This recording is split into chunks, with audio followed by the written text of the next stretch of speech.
That was Chris Anderson, investment banker, and more importantly, pig farmer.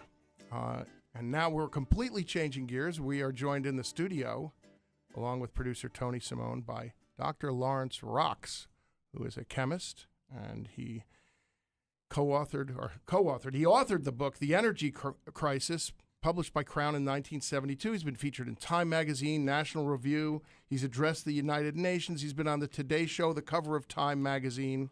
He's also the father of Burton Rox, who is a regular guest on this show. That's why I was saying co-authored. I think Burton is the one who co-authors books with Paul O'Neill. But welcome, Dr. Rox. Thank you very much for having me on. Now, you have a new manuscript called Going Green. Yes, Tell me about I finally finished it. I taught for 55 years. I'm retired now. And wanted to do one more book on the environment, energy and the environment. I taught environmental chemistry for 20 years of those 55. And very briefly, Going Green tries to take a look at the forces at work in the environmental movement and what it is we're dealing with in terms of information and what people are saying.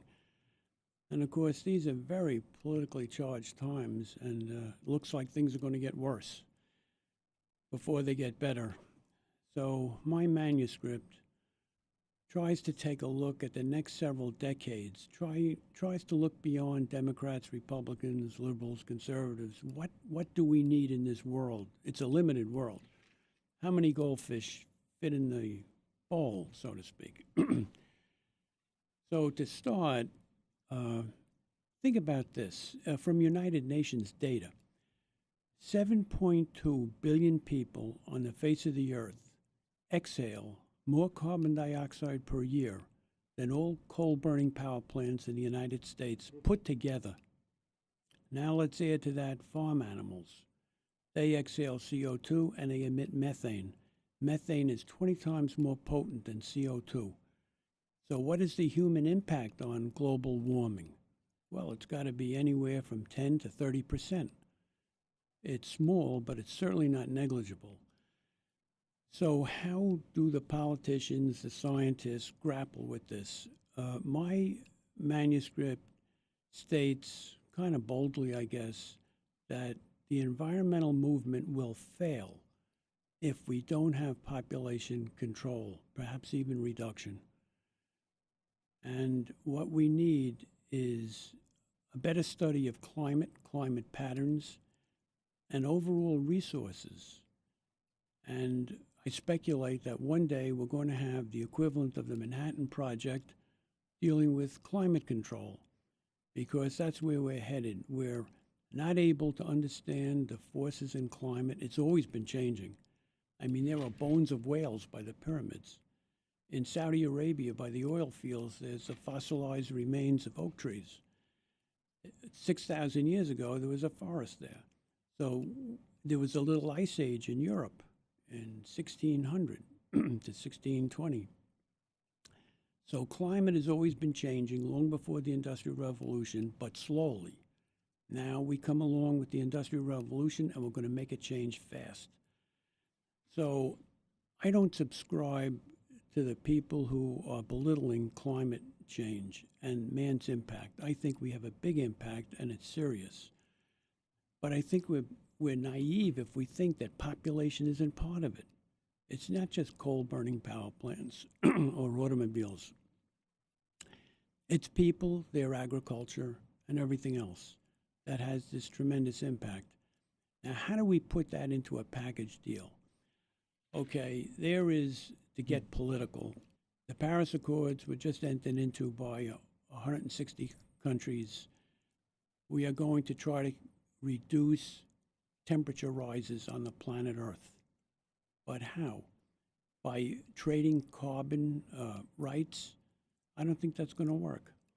I think that it's all kind of misguided that we can swap carbon credits and somehow reduce greenhouse gases. I don't think other countries will cooperate. I don't think we'll get accurate data from other countries. I don't think other countries have the accurate data, even if they wanted to. I can't possibly believe that India, China, Brazil have as accurate data about what their industry is emitting as we do. Then there's the question of assigning credits. Then there's the question of trading them. So it's all misguided. What we need is an example. And my manuscript, Going Green, suggests the following.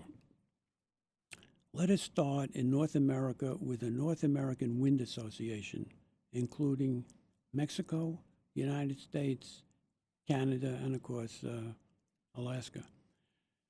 The wind is always blowing strongly someplace, but over a very wide area, like North America. You just can't reduce it to one little area. If we could have that grid in place, we would reduce coal production enormously and oil for electricity. We'd make the electric vehicle more feasible. What is wrong with the wind systems being proposed today? They're very local. Now, the wind has a power of approximately a gigawatt. That's a typical power plant over 20 to 50 square miles, depending upon geography, weather, season of the year, and so forth. Okay, that's not going to work in New York City. Replace Con Edison with 50 square miles of windmills, each the size of the Statue of Liberty, 500 of them. That is not feasible. That is economic and real estate nonsense. Wind has to come from remote sites, offshore, up the Central Plains. And can wind work in the same phenomena as a dam somewhere, where the wind can be generating out in the middle of Kansas someplace, but we can harness it and save it? Yes, Save electricity, not the air, but the what it generates. We can't save it, but we can draw from the Midwest when it's blowing there, from Alaska when it's blowing there, from the Gulf of Mexico when it's blowing there, off the western coast of Mexico when it's blowing there. It's always blowing strongly somewhere. We need an extensive grid. And this is going to require an enormous amount of knowledge and political skill in real estate, eminent domain, rights of way, power lines. I mean, the power lines are going to be quicker and easier to build than gas pipelines or oil pipelines. Is wind enough? The wind is not going to give us all our electricity. We don't need 100% from it. We just need a good share. Well, here's how I see things, and you and I have talked before. I'm glad that you're in the studio because I've, quite honestly, I'm not going to name any publications, but I've interviewed you in the past, and I've had a reluctance because you have a logical, good, middle-of-the-road perspective. People don't want to publish something that's too smart and sane and viable. And listen, you have an incredible resume and curriculum vitae, and you're an expert, but who are we listening to about climate change? Matt Damon, Susan Sarandon, Leonardo DiCaprio, who are people there banging their own personal drums and promoting their own brands, but they're really not telling me anything or offering me a solution. And what you're saying makes a great deal of sense. Well, thank you. I hope it does. I hope this manuscript of mine takes a look into the future. I'm not talking about next year or next decade. You see, here's where, for example, my book, incidentally, to divert for a minute here, makes a statement in the introduction that I name no politician deliberately because I want this to be an idea book. But we're on air now, and I'll give you an example of where politicians go wrong. Hillary Clinton is an expert, I believe, on energy conservation. There were many bills in Congress by Bill Clinton that came to understand energy conservation very clearly in heating, air conditioning, and lighting for big cities. Is that ever spoken about? No. She gets herself diverted by political statements. So she has now lost the thread of the argument as to where the environment should go. In West Virginia, she shouldn't have said, we're going to shut down the coal mines. I know what she meant. Well, she was right. Your grandchildren won't be coal miners, won't have to be coal miners. I mean, isn't coal mining like the buggy whip of today? Yes, and in a sense it is. I mean, the trick is to phase out coal. And Well, that's, if you were made energy czar tomorrow, which you'd have my vote, what would be one of the first things you'd implement? 3 things. North American Wind Alliance. We have to get Mexico into it, Canada. We've got to have a giant power grid. That's number 1. Number 2, small power plants. Small nuclear electric power plants.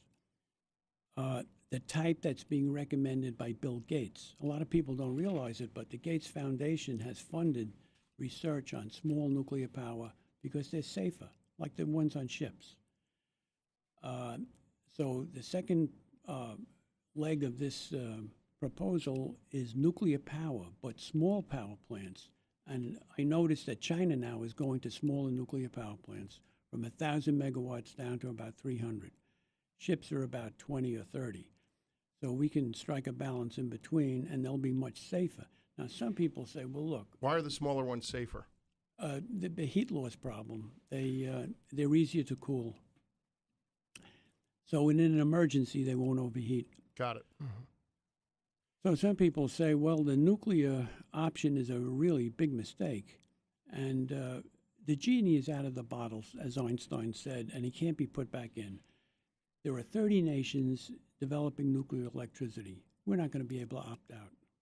And if we want to shut down 104 nuclear power plants, we need a generation of nuclear engineers just to do that. We may need 2 generations of nuclear engineers just to get out of nuclear power for electricity, but we'll never get out of it for a nuclear navy. Well, I want to give you an analogy I was given by an engineer and tell me how realistic this is. He said that people talk about meltdowns and plants failing. He said it used to be very common that if you owned a car in this country, once a week it would overheat. How often does a car overheat now? Never. You don't even get flat tires anymore. And nuclear power has grown in that way, and it's far more sophisticated. We no longer have our equivalent of Model T nuclear power plants, and the more we progress, the safer and more sophisticated they become. It will be safer, but of course, if anything goes wrong, you've got a problem for 1,000 years. So this is what Einstein meant when he said, I'd like to put that genie back in the bottle, but you can't. There are too many nations involved. We have a weapon system, a nuclear navy. Other countries are developing nuclear power. It's very unlikely we'll be able to leave the nuclear age anytime soon. So the nuclear is a backup, should be viewed as a backup to this North American Wind Association, small nuclear power plants. Now, third, we need solar architecture, not solar electricity. Solar electricity has been a failure for 40 years. It is uneconomical. It only works in things like space, remote sites, buoys at sea. We need to think of sunshine as heat, a source of heat, for solar architecture. And to do this, I think we have to get the 50 governors together to look at the problem of the building codes that govern buildings. You'll need the mayors too. But Mayors, absolutely, and governors. This is a job for the Association of Mayors and Governors. What type of laws, what type of incentives can be created for solar architecture to harness sunshine as heat, not electricity? I understand exactly what That's you're a talking about. It's mistake. hard to believe because this is an apolitical show, but I'm going to give Donald Trump a plug here, not politically, but his Trump world building was the first of its kind in terms of, I forgot what the percentage is, but it is primarily glass, and it was a unique piece of architecture, and it generates a lot of warmth. Well, in actuality, in New York City, I worked in city government before this, is a lot of the new buildings, they're changing the codes, the zoning code, to make them more energy efficient. To One World Trade Center provides better heating and stuff using solar energy, not probably to the extent we need. I mean, I'm just guessing. I'm not an expert on solar power, but solar architecture. But I'm sure many new buildings. I mean, I know we don't have much time left, but would it be a challenge though? The cost of building, because the cost of building in New York City is expensive in the big cities. To make it solar architecturally effective, is that the word? Yes, this is a very intriguing question. Goal versus rate. Yes. Solar architecture is going to be slow to phase in, very slow. If you get 1 or 2% per year, you're really moving fast. Wind power electricity, I think, can be phased in a lot faster. And small nuclear power plants can be phased in faster. So there's a question of rate. The slowest thing, the thing that's going to take the longest to change is housing and buildings. The things that we can change the quickest is wind power. And then I would say come small nuclear power plants. But we are going to need at least two generations of nuclear engineers just to get out of the nuclear era if we wanted to, just to decommission our power plants.